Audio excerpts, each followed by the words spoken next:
இருளின் விலை என்ன தெரியுமா? தபூக் போருக்காக மக்கள் தயாராகிக் கொண்டிருந்த சமயம். அந்த போருக்காக நிதி திரட்டும்படி நபிகள் நாயகம் ஸல்லல்லாஹு அலைஹி வஸல்லம் அவர்கள் மக்களிடம் வேண்டுகோள் விடுத்தார்கள். வசதி படைத்தவர்கள் தங்கம், வெள்ளி மற்றும் குதிரைகளை வாரி வழங்கினார்கள். ஆனால் மிகவும் ஏழ்மையில் இருந்த ஒரு சகாபி, அபூ அக்கைல் ரதியல்லாஹு அன்ஹு, அவரிடம் கொடுப்பதற்கு ஒரு காசு கூட இல்லாத நிலை.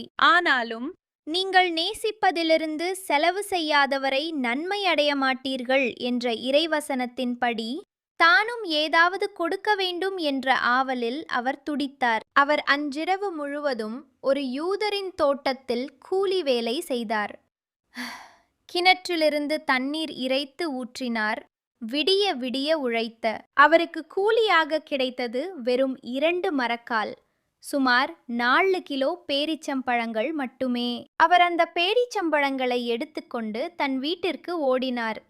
ஒரு மரக்கால் பேரீச்சம்பழத்தை பசித்திருந்த தன் குடும்பத்திற்காக உண்ண கொடுத்தார். மற்றொன்றை தனது உழைப்பின் மூலம் கிடைத்த அவருக்கு மிகவும் தேவையுள்ள அந்த மற்றுமொரு பகுதியை எடுத்துக்கொண்டு நபிகள் நாயகம் ஸல்லல்லாஹு அலைஹி வஸல்லம் அவர்களிடம் ஓடோடி வந்தார். அல்லாஹ்வின் தூதரே, இந்த ஒரு மரக்கால் பேரீச்சம்பழம் என்னுடைய இரவு முழுவதுமான உழைப்பின் பலன்.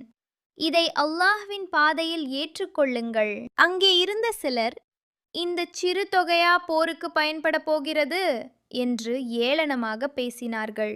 ஆனால் நபிகள் நாயகம் ஸல்லல்லாஹு அலைஹி வஸல்லம் அவர்கள் அந்த ஏழையின் தியாகத்தை கண்டு நெகிழ்ந்து போனார்கள்.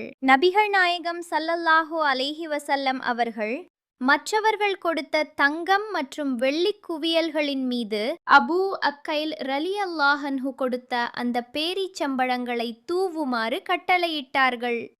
அந்த பெரும் செல்வங்களை விட இந்த ஏழையின் உழைப்பும் நேசமும் கலந்த தர்மம் இறைவனிடம் மிக உயர்ந்ததாக கருதப்பட்டது. தர்மத்தின் மதிப்பு அதன் விலையில் இல்லை, அதை கொடுப்பவர் காட்டும் நேசத்திலும் ஆர்வத்திலும் தான் இருக்கிறது. நம்மிடம் அதிகம் இல்லை என்றாலும் நமக்கு மிகவும் தேவையான ஒரு சிறிய விஷயத்தை மற்றவருக்காக விட்டு கொடுப்பதுதான் உயர்ந்த தருமம்.